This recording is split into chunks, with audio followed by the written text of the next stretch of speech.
大家好，欢迎来到 Suki 的小岛。今天是我们家居的第一期，我做这个的初衷就是可以跟大家分享我在装修现在房子的时候做的一些 DIY 啊，或者说一些翻新。对我来说 DIY 是一个很好的可以完全定制自己家里风格的一个方式。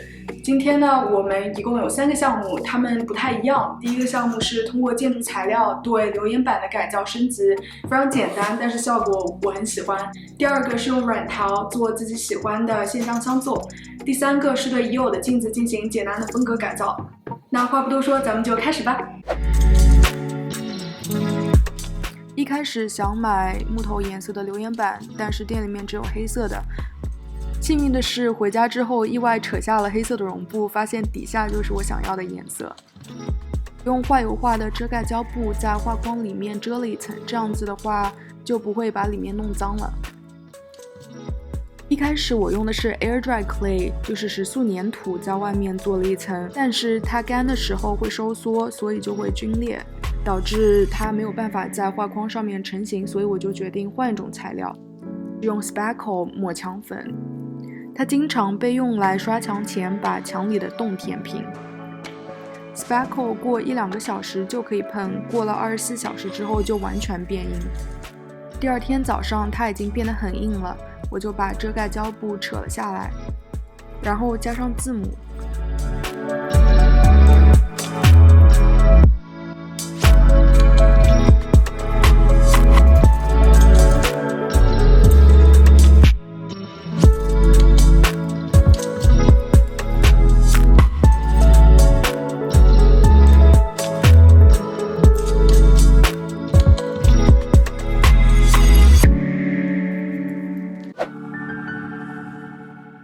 第二个项目是用软陶做线香的香座。软陶又叫 oven baked clay 或者 polymer clay， 它在烤箱烤了之后会变硬，而且防水。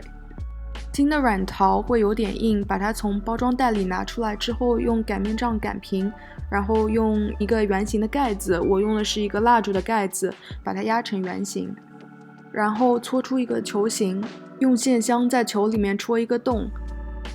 圆形的底座有一点单调，所以就决定用手指把边缘摸出一点高度来。这时候也可以用水，因为这样子的话边缘会变得更加平滑一些。最后把球放在底座上，在底座上压一压，这样成品衔接的地方会更加自然。软陶从烤箱里面拿出来之后就变硬了，可以直接上色。我做了2个，其中一个想把它做成黑白的，更加有禅意一些，另外一个想做成金色的，更加现代。黑白的香座我选择了用乳胶漆，因为它没有什么味道，而且会有一些刷子的痕迹，比较符合禅的风格。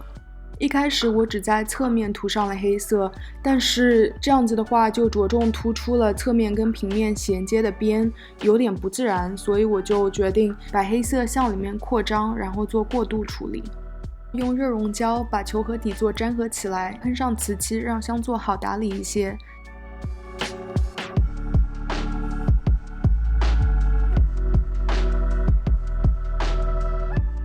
下一个是金色的香座。我的计划是把侧面和球变成金色，我对它进行了磨砂处理，这样的话喷漆可以更光滑地附着在它的表面。我用的是金属的油性喷漆，之后又加了一层 enamel paint 瓷漆作为保护。刚喷完的时候会有一些味道，可以放在通风的地方，过2-3天没有味道了再拿回家。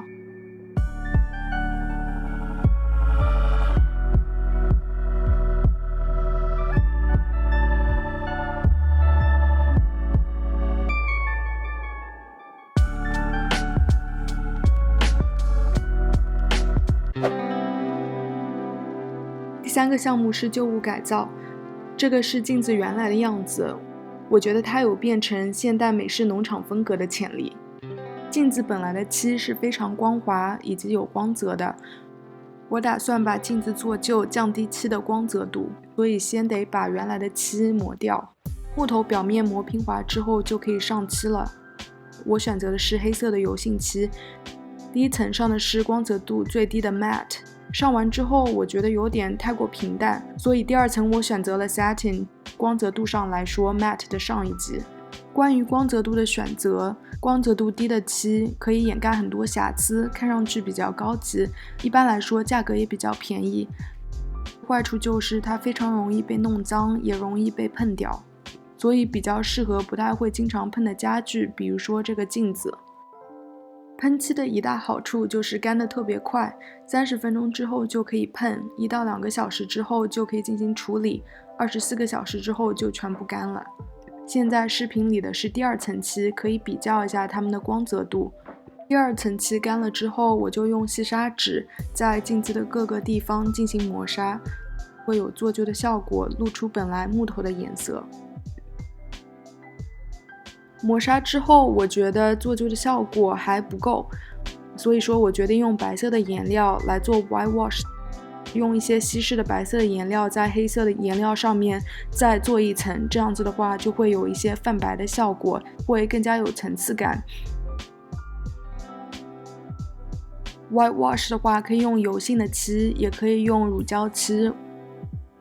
我用的是乳胶漆，直接把乳胶漆放在画盘里面，然后我用了一个旧的洗碗海绵，海绵的上色效果比刷子的上色效果更加自然。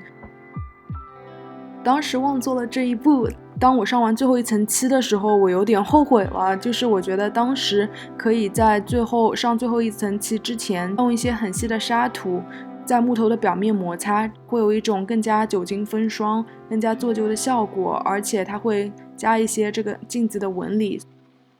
后来我上了最后一层漆，表面变得光滑了，所以砂土也就留不住了。最激动人心的时刻终于到了，等了那么久，上了那么多层漆，终于可以把盖在镜子上保护它的胶带和纸全部揭开来，看到镜子最后的样子了。每次拆胶带的时候，又激动又忐忑不安。之前粘胶带的时候有点不小心，没有粘紧，所以就有一些黑色的油漆在镜面上，但是这没有关系，可以用 acetone 丙酮把这些油漆都擦干净。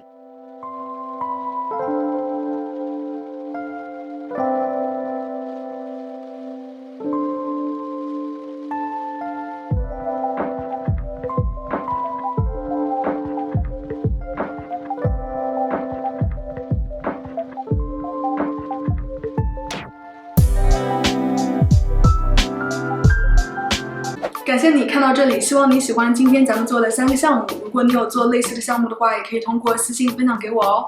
如果你还喜欢今天视频的话，欢迎收藏、点赞、投币、转发。那咱们今天视频就到这儿，下期再见，拜拜。